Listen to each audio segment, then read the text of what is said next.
Bienvenidos. Si alguna vez has sentido que vives en una burbuja, que las noticias te mienten o que la realidad es un juego de palabras, esta película es tu peor pesadilla hecha realidad.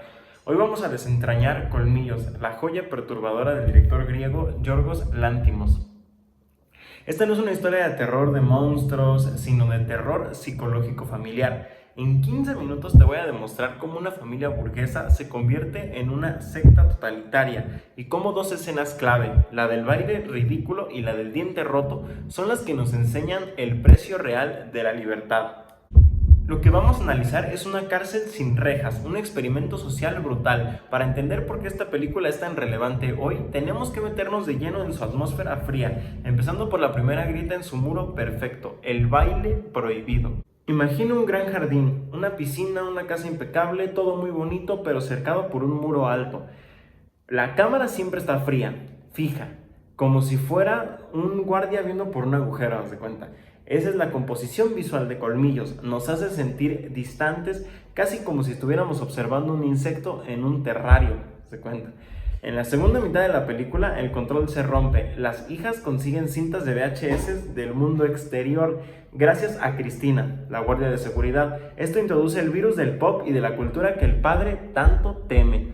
La escena del baile, aproximadamente entre el 50 y 60 de la película de minutos corridos, es el momento más caótico. Las dos hermanas mayores se encierran y ponen música a todo volumen. Lo que hacen a continuación es fascinante y aterrador. El análisis de la luz y el color es clave. Miren, o mejor dicho, imagínense, la luz es brillante, de día, pero es una luz fría, blanquecina, casi clínica, como de hospital.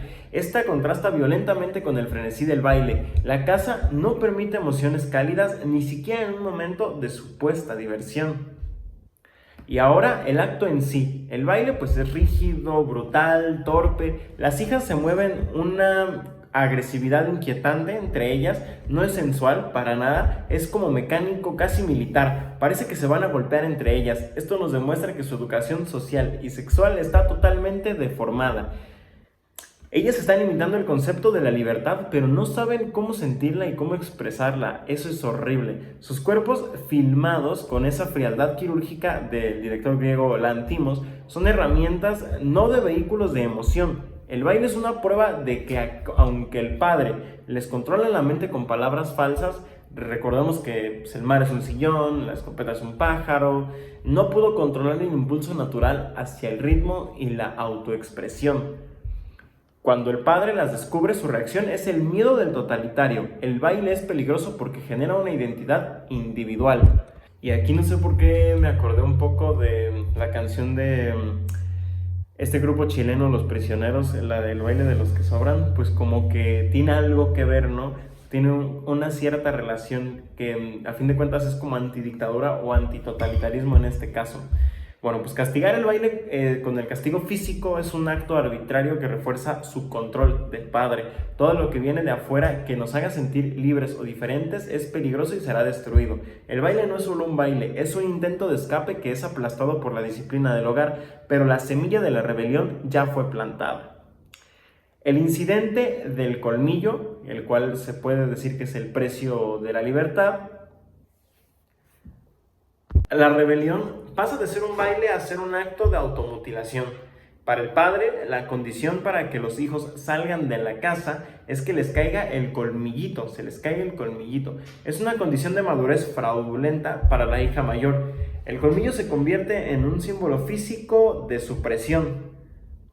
Alrededor del minuto 8:30 vemos a la hija mayor, desesperada por las imágenes de libertad que ha visto y frustrada por el castigo, toma la decisión más radical. Ella no espera la madurez, sino la fuerza.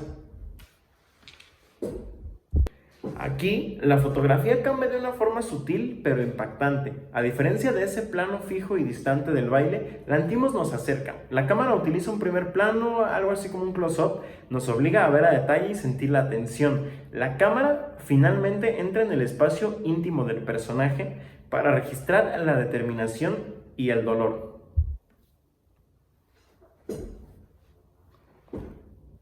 El color y la luz también se ven más crudos y más oscuros. Vemos la tensión en su rostro, pero lo más importante es el sonido, también es clave. El clac de la pesa del gimnasio, el crujido del diente, todo esto amplificado. O sea, lo escuchamos mucho más alto de lo que tal vez fue. Lantimos quiere que sintamos el dolor de esta libertad que es forzada y autodirigida. Este es su verdadero rito de paso. No lo da el padre, se lo roba ella misma. Es una declaración de independencia física. Si la libertad es dental, pues entonces me arranco el diente, ¿no? Es la manifestación más pura de la voluntad individual contra el control sistematizado. Y llegamos al final, el plano que nos destroza todo.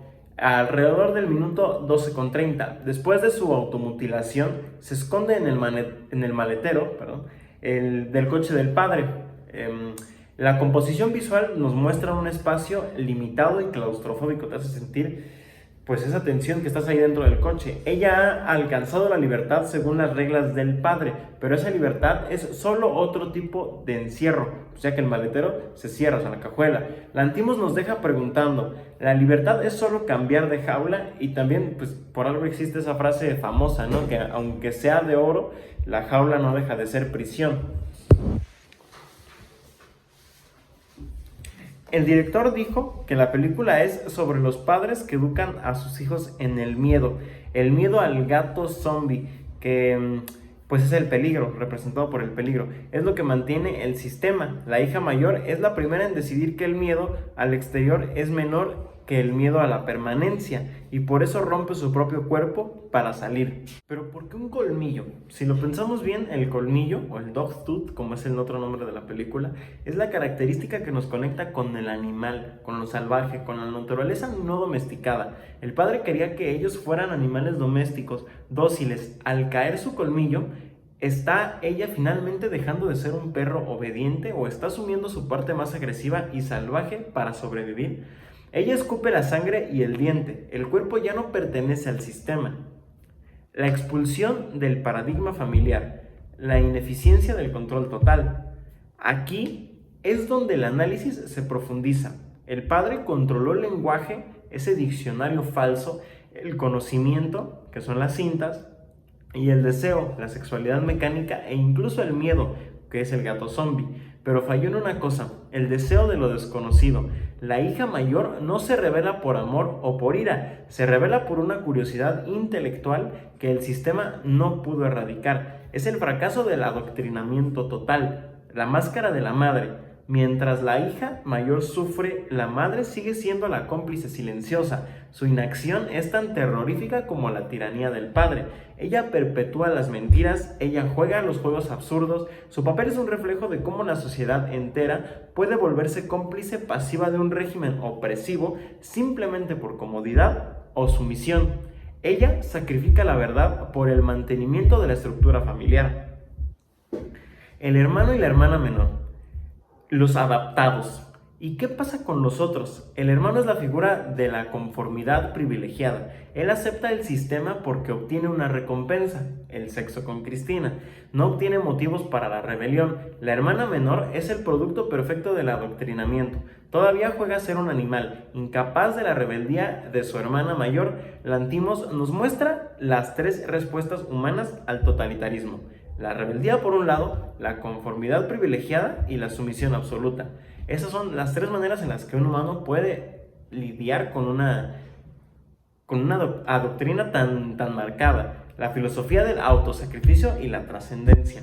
Retomemos el acto de la automutilación. Este segmento es una meditación brutal sobre la filosofía existencialista. Retomemos el acto de la automutilación. Este segmento es una meditación brutal sobre la filosofía existencialista. La hija mayor, al golpearse, está rechazando la realidad que le fue impuesta. Está ejerciendo su libertad de ser al costo de su propia integridad. Es un acto nihilista y desesperado. Si no puedo ser libre de forma natural, destruiré la condición que me apasiona. Es un autosacrificio necesario para la trascendencia en ese mundo, obviamente. El desmantelamiento de la mentira. Miren la ironía. Para el padre, el diente era la señal de la madurez, un acto pasivo. Al destruirlo activamente, ella roba la definición de la madurez y la convierte en un acto de pura voluntad. Es un golpe directo al corazón del sistema paterno. Ella dice: mi cuerpo es mío y mis condiciones de libertad las defino yo, no tú. Este es el grito de guerra silencioso de la hija mayor, a fin de cuentas. Y ya acercándonos hacia el final, la jaula cambia de forma. Es la ambigüedad que mantiene o que maneja el director Yorgos. Y finalmente, pues en el final, el plano que nos destroza y nos regala la ambigüedad perfecta de la que hablo es que después de su automutilación se esconde en el maletero del coche del padre. Este es el plano final con el que debemos analizar con lupa. La composición visual nos muestra el espacio limitado y claustrofóbico del maletero, que te hace sentir, como habíamos dicho, muy incómodo. Ella está acurrucada, cubierta de sangre, silenciosa. Ya ha superado la condición del colmillo. Ha alcanzado la libertad según las reglas del padre. Pero mírenla, esa libertad es solo otro tipo de encierro, a fin de cuentas. Lanthimos nos dice: la libertad real no se gana fácilmente. Puede que solo haya cambiado de jaula. Es como esa frase de que la jaula, aunque sea de oro, no deja de ser prisión, ¿no? El coche se detiene en el garaje, un espacio cerrado dentro del recinto cerrado. El padre entra a la casa completamente ajeno a lo que lleva en la cajuela. Y bueno, la fotografía de la ausencia. El plano final es un plano estático, la cámara prácticamente no se mueve, no se muestra el coche, el maletero y a ella, o sea, se nos muestra el coche y el maletero. A ella, pues obviamente dentro de la cajuela. Este es el último uso de la composición, por así decirlo, fija del director, de la composición fija. Es un plano vacío, lleno de significado. El padre ha desaparecido. La hija mayor queda suspendida en el limbo. Ha escapado de la casa, pero no del padre, ojo, ya que su destino depende del retorno o de la negligencia de su opresor. El mensaje es brutal. La primera fase de la libertad es el aislamiento. Para escapar del control total, primero pues hay que esconderse, quedar en un silencio y una oscuridad total. Ha cambiado un aislamiento físico, que es la casa, por un aislamiento de supervivencia, la cajuela. La pregunta es: ¿podrá convertir esa reclusión temporal en una verdadera liberación? ¿O es que el maletero solo es el nuevo límite de su prisión? En conclusión, y para ir cerrando con este video, amigos, es impactante el espejo y la moral de cómo analizar toda esta película. Colmillos no es solo una película, es un experimento moral y mental, y créanme que sí, porque verla es muy incómodo para el espectador. Nos obliga a confrontar los sistemas de control que aceptamos sin cuestionar, nuestras tradiciones, políticas, religiones, nuestra propia educación, cosas que hacemos por sentado, vaya. Nos muestra que el totalitarismo no necesita de armas, solo control total sobre el lenguaje, la realidad y, lo más importante, el miedo, que es la manera más sencilla de controlar un grupo de gente. El baile, con su coreografía absurda, mostró la grieta emocional. El diente roto forzó la fuga física, pero el verdadero horror y el legado de Lanthimos no es la sangre, sino la posibilidad de que incluso después de ese sufrimiento y ese acto supremo de voluntad, la hija mayor siga atrapada. La fotografía fría y distante de la película nos da este espejo, y la pregunta que te dejo hoy, la pregunta que nos arroja el plano final del maletero, es esta: si tuvieras que romper la mentira que te ata, ¿qué acto de voluntad te exigiría la libertad? ¿Y qué colmillos te han prometido a ti para mantenerte en tu propia jaula? Si te gusta este tipo de contenido y este análisis tan profundo y filosófico, dale like, suscríbete para más contenido que te haga cuestionar la realidad. Déjame en los comentarios: ¿crees que la hija mayor realmente encontró la libertad o solamente cambió de prisión? Yo soy Ángel Fernando y nos vemos la próxima.